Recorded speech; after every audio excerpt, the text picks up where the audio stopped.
The courthouse hallway smelled like old coffee and anxiety. I was standing near the clerk's window, waiting to file paperwork for an unrelated matter, a property deed transfer my attorney had asked me to handle, when I heard my name called. Natalie Whitmore. A clerk I didn't recognize appeared at the window holding a manila envelope. "You've been served." My stomach dropped before my brain could process the words. Served with what? I wasn't expecting any legal documents. My hands were shaking as I took the envelope and tore it open. The first page made my vision blur. Petition for modification of custody arrangement, request for sole legal and physical custody. My husband's name was at the top as petitioner. My name was listed as respondent. I scanned the document frantically, my heart hammering. Filed 3 weeks ago. Hearing scheduled for next month. Allegations, neglect, instability, inability to provide appropriate care. The clerk was still watching me. Are you all right? I couldn't answer. I was reading words that didn't make sense, accusations that couldn't be real. My husband, Andrew, had filed for sole custody of our 2 children without telling me. No warning. No conversation. No mediation attempt. Just a secret legal ambush designed to strip me of my rights as a mother. I found a bench in the hallway and forced myself to read the entire filing. With each page, the betrayal deepened. Andrew's affidavit painted a picture of a mother who was absent, distracted, and emotionally unavailable. He claimed I frequently missed school events, that I failed to maintain consistent routines, that I prioritized work over our children's needs, that our daughter, Emma, had expressed concerns about my mood swings, that our son, Oliver, had told him he felt safer at his father's house. Every accusation was specific enough to sound credible but vague enough to be impossible to immediately disprove. The words on the page made me sound like exactly the kind of parent who shouldn't have custody. Neglect. That word appeared 4 times across the documents. Instability appeared 6 times. Unfit mother, that phrase was there too, buried in a paragraph about my inability to provide emotional support during a challenging developmental period. I wanted to scream. I wanted to call Andrew and demand to know what he was thinking. I wanted to grab these papers and tear them into pieces.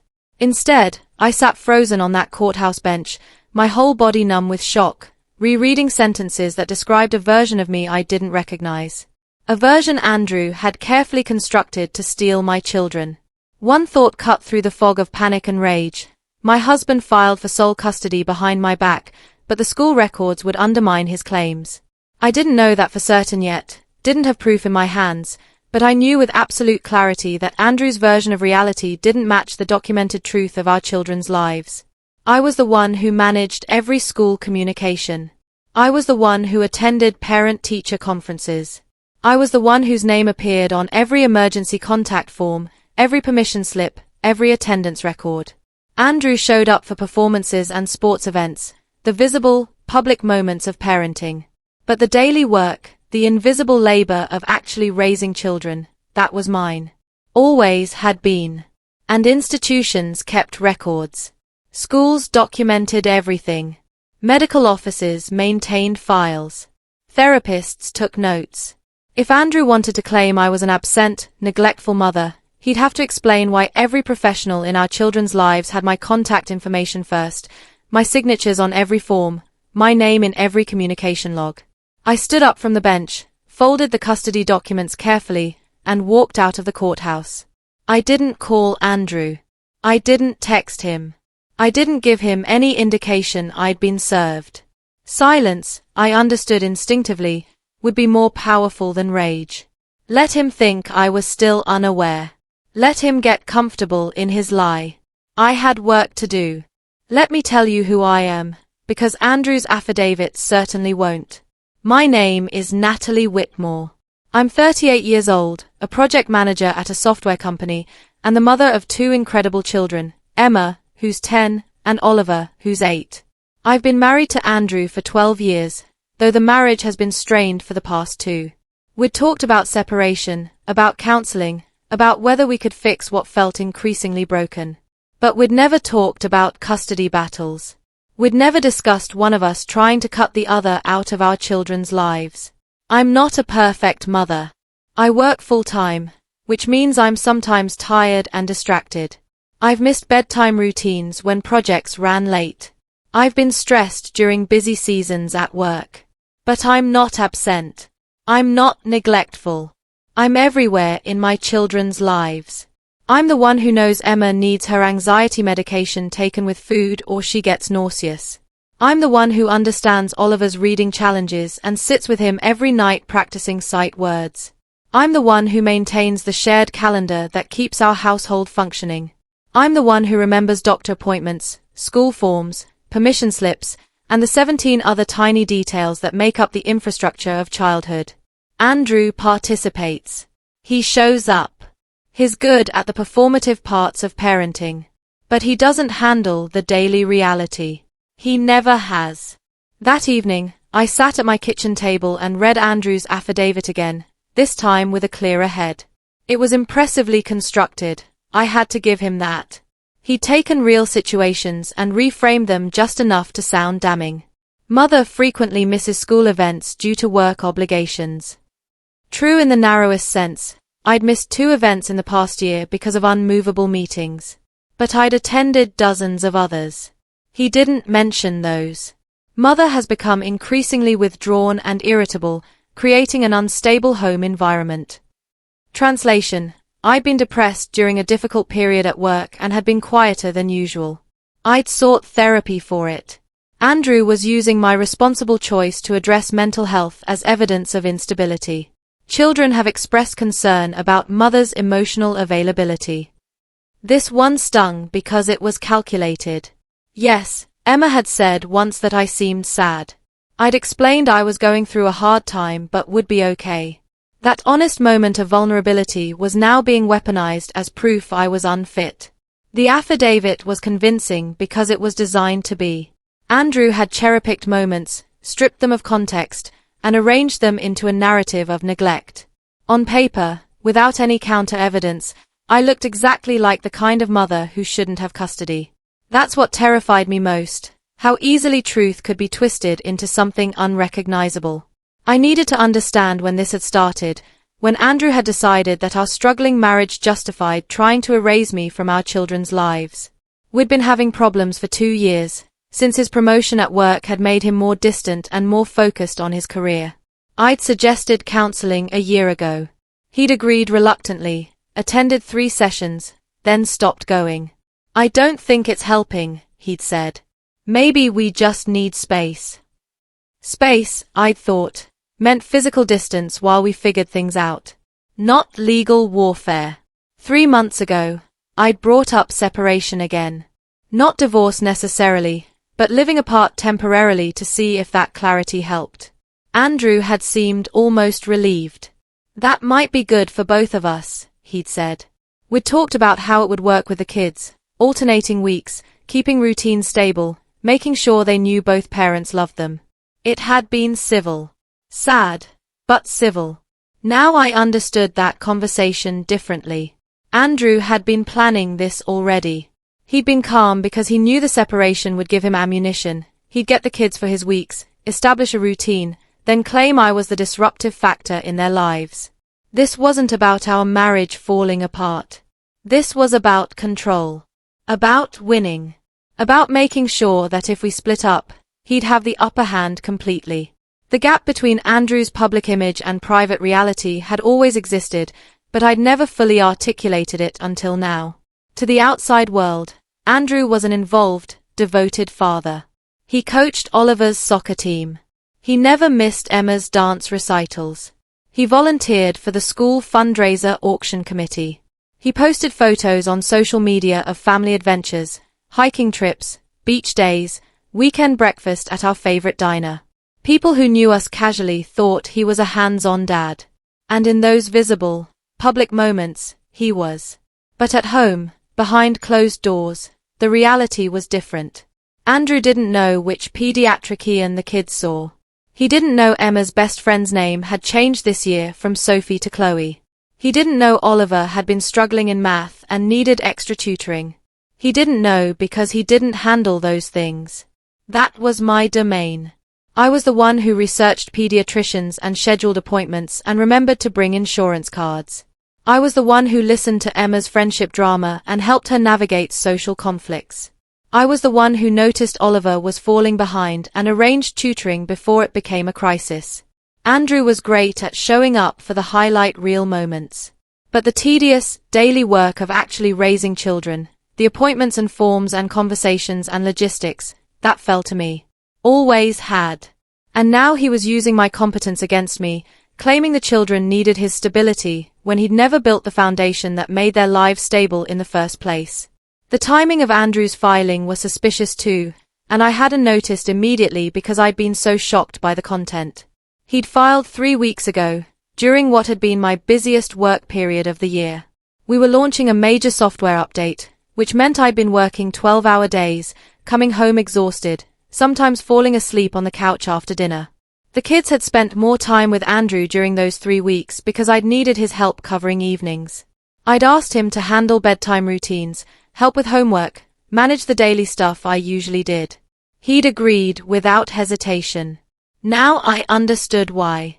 He'd been documenting my absence, building evidence, creating a paper trail of weeks where he was the primary caregiver and I was the distracted, overworked mother who prioritized her career. The project had ended 2 weeks ago. I was back to my normal schedule, back to managing everything. But Andrew had already filed by then, timing it perfectly to capture a period where I'd been less available. It was strategic, calculated, intentional. And it made me realize this wasn't a spontaneous decision made in anger or hurt. This was planned. He'd waited for the right moment, manufactured the right circumstances, and then struck when I was most vulnerable. The betrayal went deeper than I'd initially understood. This was premeditated. What made it worse was that there had been no warning. No conversation about custody concerns. No attempt at mediation or discussion. Andrew and I had talked about separation. We'd acknowledged the marriage was struggling. We'd even briefly discussed how we'd handle custody if we split up, and in those conversations, we'd both agreed on shared custody, on keeping things stable for the kids. We're their parents no matter what happens between us, Andrew had said just 2 months ago. They need both of us. I'd agreed wholeheartedly. So what had changed? When had they need both of us become they need me and I need to eliminate you? There had been no incident, no crisis, no moment where I'd done something that would justify this level of legal aggression. Unless this had never been about an incident. Unless this had always been about control, about winning, about making sure that if our marriage ended, he came out on top. The absence of warning felt deliberate too. If he'd expressed concerns, I could have addressed them. If he'd suggested mediation, we could have worked through issues. But by filing secretly, by ambushing me with completed legal documents, he'd removed any chance for dialogue. He'd made this a war before I even knew we were fighting. And that told me everything I needed to know about his real motivations. This wasn't about the children's well-being. This was about power. I didn't call Andrew after being served. Didn't text him. Didn't confront him. My first instinct had been to call immediately, to demand answers, to ask how he could do this. But something stopped me. Maybe it was the calculated nature of his filing. Maybe it was understanding that he'd planned this ambush carefully and was probably expecting me to react emotionally. Either way, I made a conscious choice. Silence. Let him think I hadn't been served yet. Let him believe he had more time before I knew. Let him get comfortable in whatever narrative he'd constructed. Silence was a power move in ways I was only beginning to understand. Every day I didn't react was a day Andrew would wonder what I was thinking, what I was planning, whether I knew. The uncertainty would eat at him more than any angry phone call could. And it gave me time. Time to think clearly instead of reacting from panic. Time to gather information instead of defending blindly. Time to build a strategy instead of scrambling to respond. I went about my normal routine. Picked up the kids from school. Made dinner. Helped with homework. Read bedtime stories. Acted like nothing had changed. When Andrew came by for his scheduled evening with the kids 2 days after I'd been served, I was pleasant. Cordial. Normal. How was your day? I asked, like I always did. Good, he said, watching me carefully. You. Busy. The usual. He seemed confused by my calm. Maybe even disappointed. He wanted a reaction. I wouldn't give him one. My first call was to an attorney. Not just any attorney. I'd researched family law specialists in our area and found someone with a reputation for being strategic rather than emotional, someone who won cases through documentation rather than dramatics. Her name was Patricia Wells, and she agreed to see me the next morning. I brought Andrew's custody filing and spread it across her desk. Patricia read in silence for 10 minutes, occasionally making notes on a legal pad. When she finished, she looked up with an expression I couldn't quite read. This is concerning, she said carefully. For him, I replied. She smiled slightly. Tell me about your involvement in your children's lives. Specifics.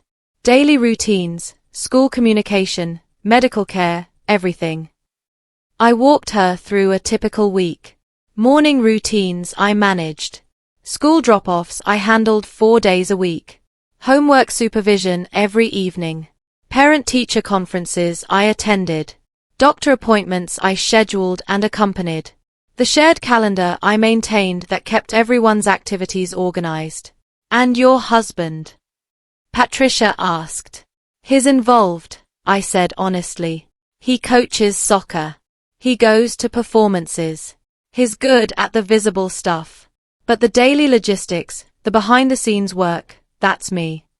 Patricia made more notes. Here's what I'm seeing. His affidavit makes bold claims about your absence and neglect. But if what you're telling me is accurate, there should be substantial documentation contradicting his narrative. The question is, who handles school communication? I do, I said immediately. All of it. Patricia pressed. Email correspondence, phone calls, forms, everything. Everything. I'm listed as the primary contact for both kids. The school emails me about schedule changes, permission slips, parent-teacher conferences. I sign all the forms. I communicate with their teachers regularly. Patricia leaned back in her chair. Then we have our answer. School records will show the reality of who's been the consistent, involved parent. Those records don't lie, Natalie. They can't be revised or reinterpreted. Either your name is in the communications or it isn't. Andrew's name is there too, I pointed out. He's listed as a parent. He gets copied on important emails. But is he initiating communication? Is he the one the school reaches out to first? Is his signature on the majority of forms? I thought about it. No. They contact me. When there's an issue, they call my cell phone. When they need something signed, they send it home in Emma's backpack because they know I'm the one who checks it. That's what we need to document, Patricia said, pulling out a form. I'm going to request complete records from the school, attendance logs, communication histories, emergency contact forms, disciplinary records if any exist, everything. Those records will either support his claims or undermine them completely. I felt something shift in my chest, not quite hope, but something close. How long will it take to get the records? 2 weeks, usually, but I'll expedite it given the hearing timeline. This case will be won or lost on documentation. Let's make sure we have it all. Patricia's records request went out that afternoon. Within a week, the school district responded with a thick packet of documents spanning the past 5 years. I met Patricia at her office to review everything together. She spread the papers across a conference table in neat stacks, attendance records, pick-up and dismissal logs, emergency contact forms, parent-teacher conference sign-in sheets, email correspondence with teachers and administrators, permission slips, field trip authorizations, and medical release forms. Let's start with the basics, Patricia said, pulling over the emergency contact forms.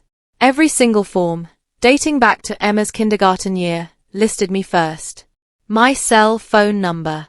my work number, my email address. Andrew was listed second on every form, but the school's notes indicated clearly, call primary contact first. Secondary contact if primary unavailable. This establishes you as the go-to parent, Patricia explained.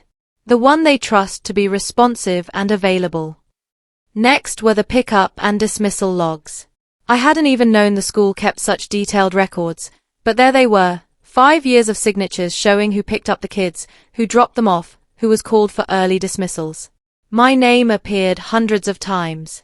Andrew's appeared occasionally, maybe 20% of the time, mostly on days I'd specifically asked him to help because I had meetings. Pattern evidence, Patricia said. You weren't just the primary contact in theory. You were the primary contact in practice, day after day, year after year. Paper beats performance, Natalie. Always has, always will. The most powerful documents, though, were the counselor notes.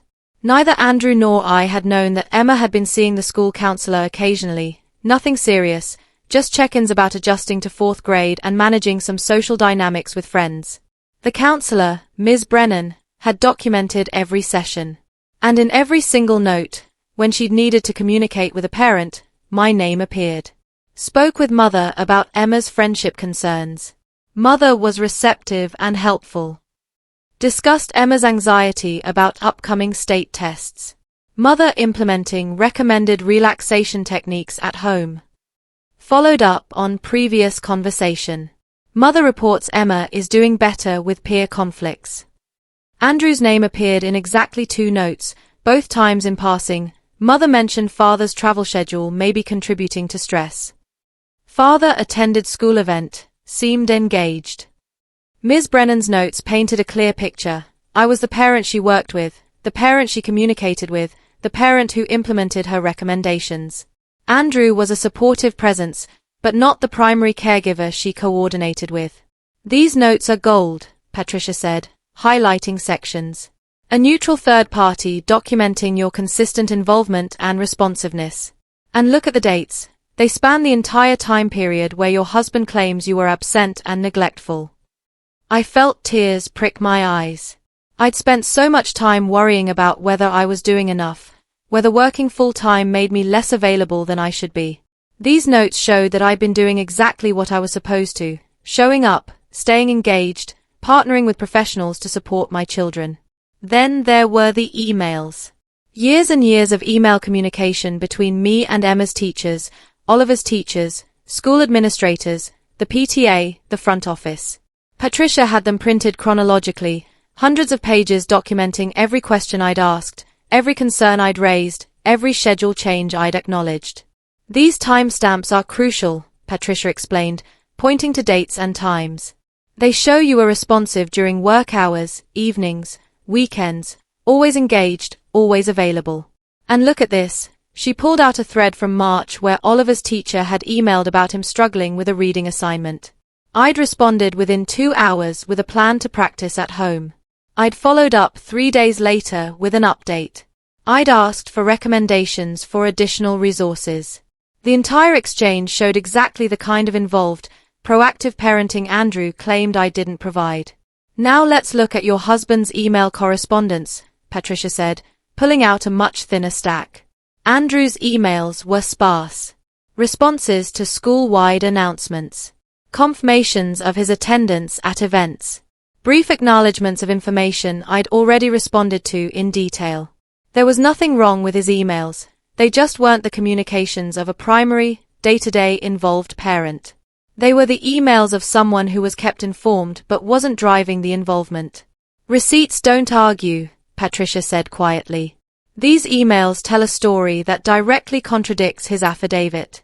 Every timestamp, every response time, every subject line. This is your evidence. Patricia's strategy for responding to Andrew's custody petition was surprisingly simple. We would say nothing publicly.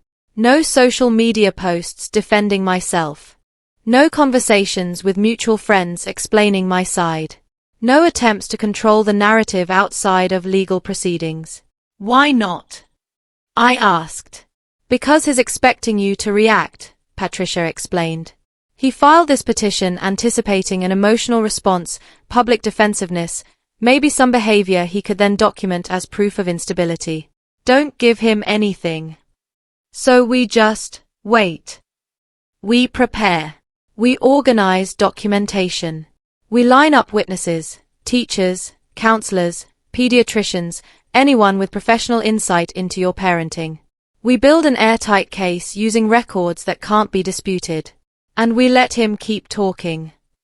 She pulled out Andrew's affidavit again.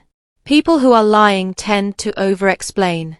They add details that seem convincing but can't be verified. They make claims that sound specific but fall apart under scrutiny. Your husband has made very specific allegations about your absence and neglect. Those allegations will need to withstand cross-examination against documentation showing the opposite. What if he's been documenting things on his end? I asked. Building his own evidence. Then we'll see it in discovery. But documentation works both ways. If he claims you missed important events, we'll show attendance records proving you were there. If he claims you were unresponsive to school needs, we'll show email chains proving you were highly responsive. The truth has a consistency that lies don't. We just need to be patient. The court hearing was scheduled for 6 weeks after I'd been served.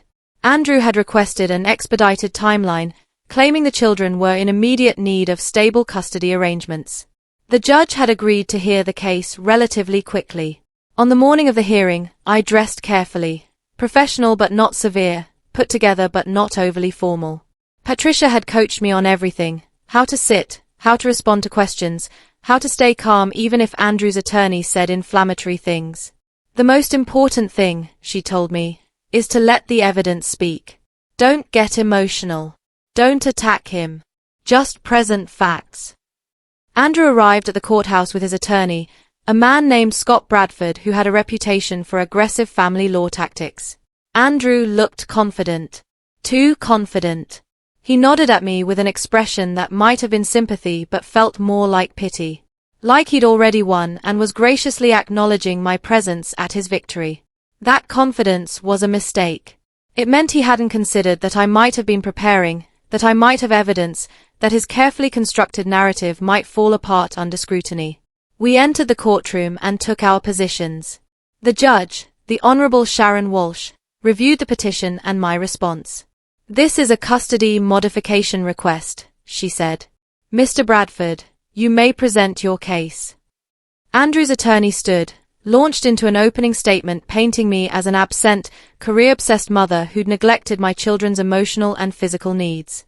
It was compelling, well delivered, full of specific allegations that made me sound genuinely unfit. I forced myself to stay calm, to trust Patricia, to trust the records we'd compiled. Patricia's turn came after Andrew's attorney finished his opening. She stood, her expression neutral, and addressed the judge. Your Honor, we don't dispute that Mrs. Whitmore works full-time. We don't dispute that she's been under stress at times. What we dispute is the characterization of her as absent or neglectful. And we believe school records will demonstrate the truth. She called her first witness, Helen Crawford, the school administrative coordinator who'd worked at Riverside Elementary for 15 years. Ms. Crawford took the stand calmly, professionally. Ms. Crawford, Patricia began, how would you describe Mrs. Whitmore's involvement in her children's education? Very involved, Ms. Crawford said without hesitation. She's one of our most responsive parents. When we need something, we call her first because we know she'll handle it immediately. And Mr. Whitmore. He's involved too, but in a different way. He comes to events, volunteers occasionally. But Mrs. Whitmore handles the day-to-day communication and needs. Patricia pulled out documents. These are emergency contact forms spanning 5 years. Can you explain the notation on these forms? Ms. Crawford examined them. Mrs. Whitmore is listed as primary contact on every form. That means we call her first for any issues, medical emergencies, behavioral concerns, schedule questions, anything. Mr. Whitmore is secondary contact. Has that ever been different? Not in the 5 years I've worked with this family. Andrew's confident smile had faded slightly. This wasn't going the way he'd expected. His attorney cross-examined Ms. Crawford, trying to suggest that phone calls didn't prove actual involvement. But Ms. Crawford held firm. Being the primary contact means being available and responsive. Mrs. Whitmore has always been both. Patricia's next exhibit was the calendar, a detailed reconstruction of the past year showing every doctor's appointment, school meeting, extracurricular activity, and family obligation. Each event was color-coded: blue for events I'd handled, red for events Andrew had handled, green for events we'd both attended. The visual was stunning. Blue dominated the calendar. Doctor visits, 18 blue marks, 2 red. Parent-teacher conferences, 4 blue, 0 red. School volunteering, 12 blue, 3 red. Homework help logged in my planner, hundreds of blue marks, maybe 30 red. This calendar was constructed from multiple sources, Patricia explained. Medical office records showing who brought the children to appointments. School sign-in sheets showing who attended conferences. Mrs. Whitmore's personal planner cross-referenced with her work calendar showing how she scheduled around her children's needs. She zoomed in on one section. During the 3-week period Mr. Whitmore's affidavit highlights, when Mrs. Whitmore was working on a major project, you can see the pattern shift. More red marks during those weeks. But look at the 6 months before that and the 6 months after. The pattern is undeniable. Andrew's attorney objected. This is cherry-picked data designed to make my client look uninvolved. Judge Walsh looked at the calendar, then at Andrew's attorney. This appears to be comprehensive data covering a year. Do you have contradicting documentation showing Mr. Whitmore's involvement? We have testimony. I asked about documentation. Andrew's attorney had no response. The paper trail didn't support his narrative, and there was no way to argue against months of dated, verifiable records. The most damaging moment came when Patricia cross-examined Andrew. He took the stand confidently, ready to explain his concerns about my parenting. Patricia let him talk, let him build his narrative about being the stable presence while I was distracted and unavailable. Then she pulled out a single sheet of paper. Mr. Whitmore, your affidavit states that on March 15th, you took both children to a doctor's appointment because Mrs. Whitmore was unavailable. Is that correct? Yes, Andrew said. I was there when Emma needed her annual checkup.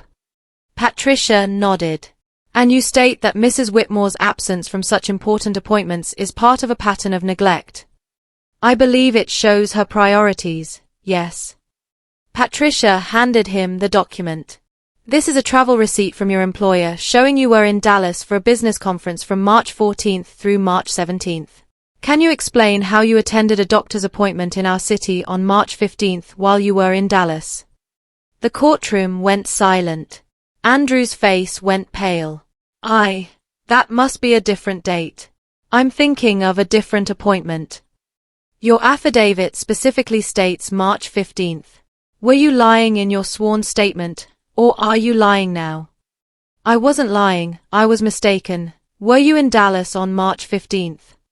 Yes, but, Patricia turned to the judge. The medical office records show Mrs. Whitmore brought Emma to her appointment on March 15th. Mr. Whitmore couldn't have been there. He was in another state.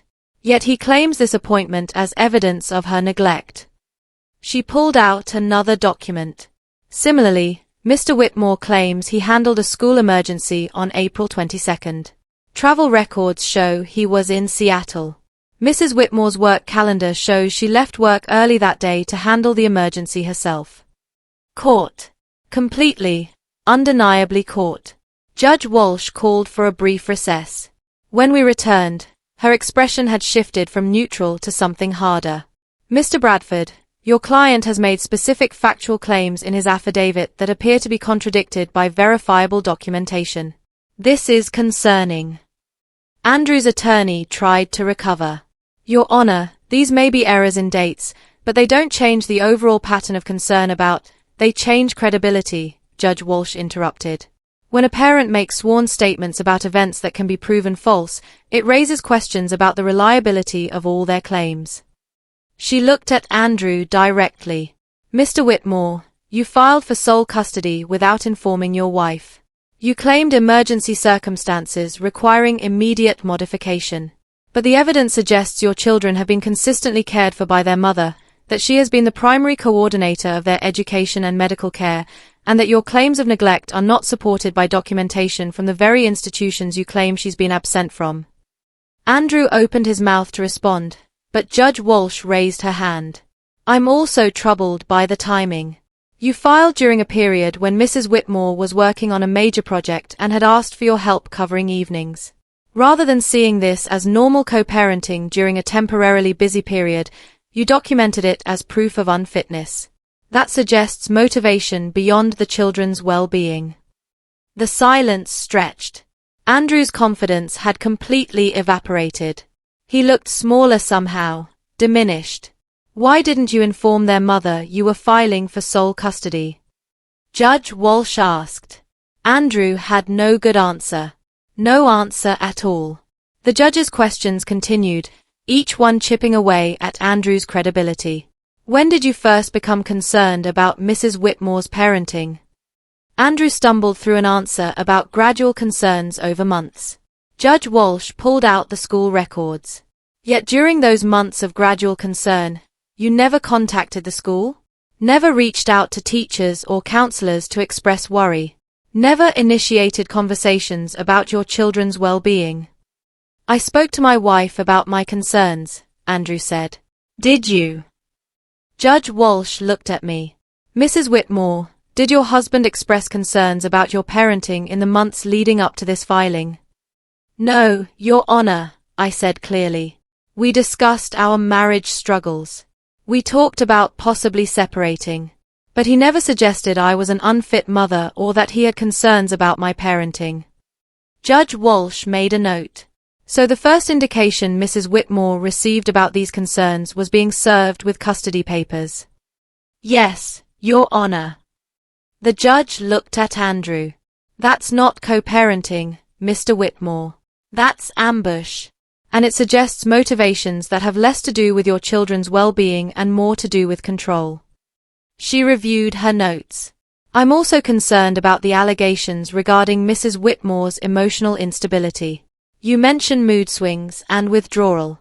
Yet her employer provided a letter stating she's been a consistent, reliable employee. Her therapist, with appropriate releases, provided a statement that she sought counseling proactively for work stress and has been managing her mental health responsibly. Where's the instability? Andrew had no response. Judge Walsh delivered her ruling without dramatic pause. Based on the evidence presented, I find no support for Mr. Whitmore's claims of neglect or unfitness. School records, medical records, and testimony from professionals who work with this family all indicate that Mrs. Whitmore has been the primary, consistent caregiver. Mr. Whitmore has been involved, but not in the day-to-day ways he claims. She looked at Andrew. I'm particularly troubled by the false statements in your affidavit regarding specific dates and events.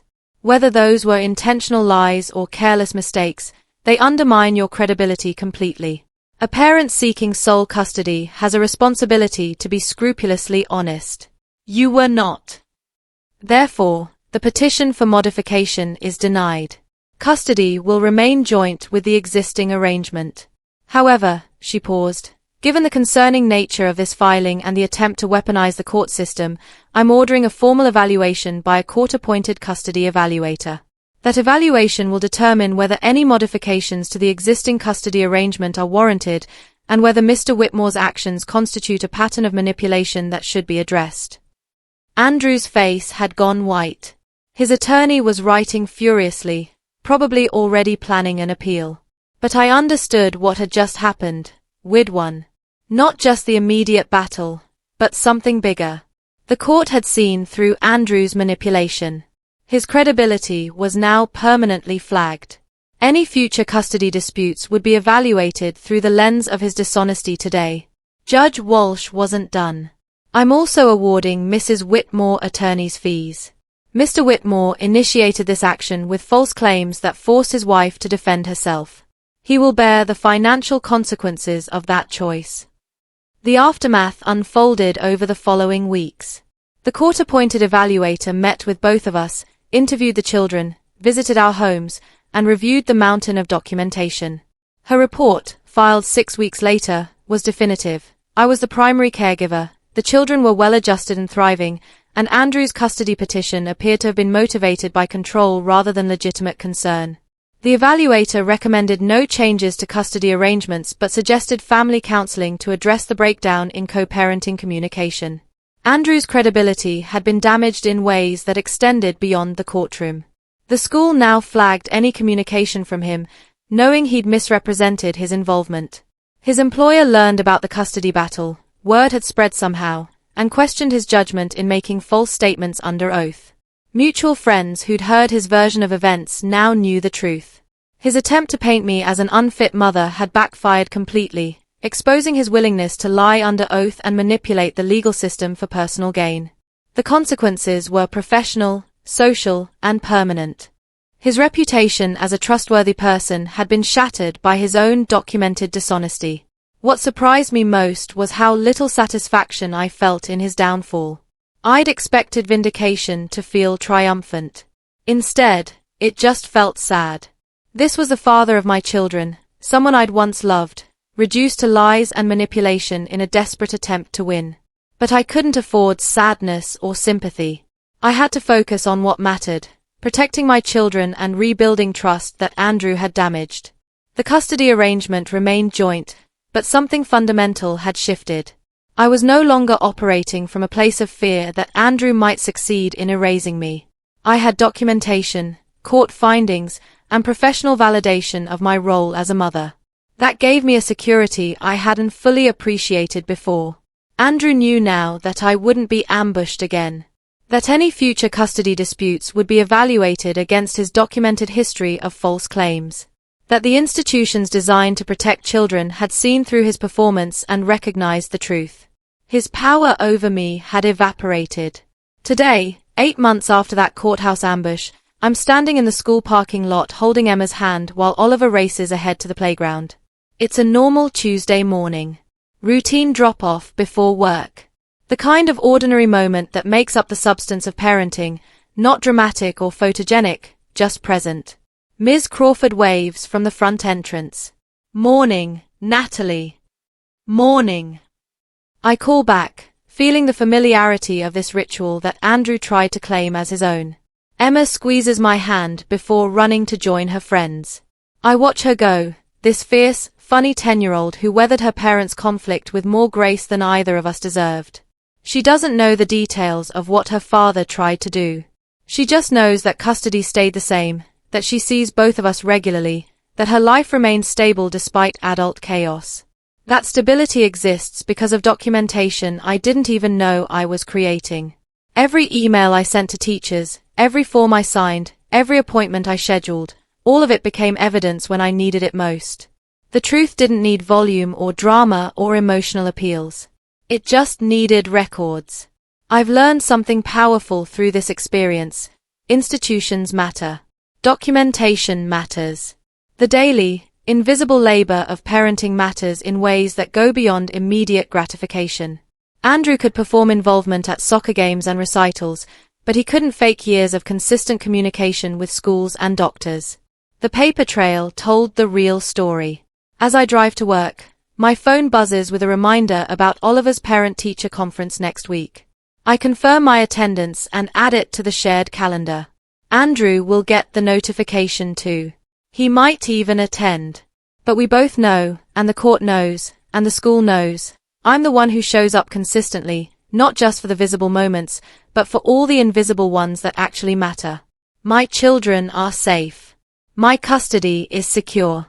My credibility is intact. Andrew tried to use the legal system as a weapon, but documentation became my shield. Sometimes the best revenge isn't revenge at all. It's just truth, recorded and undeniable. I walk into my office building thinking about the manila envelope that started this, the courthouse hallway where my world tilted, the panic that tried to swallow me whole. I'd survived by staying calm, trusting the process, and letting facts speak louder than fear. That's the lesson I'll carry forward. When someone tries to rewrite your story, the receipts will tell the truth. All you have to do is keep them.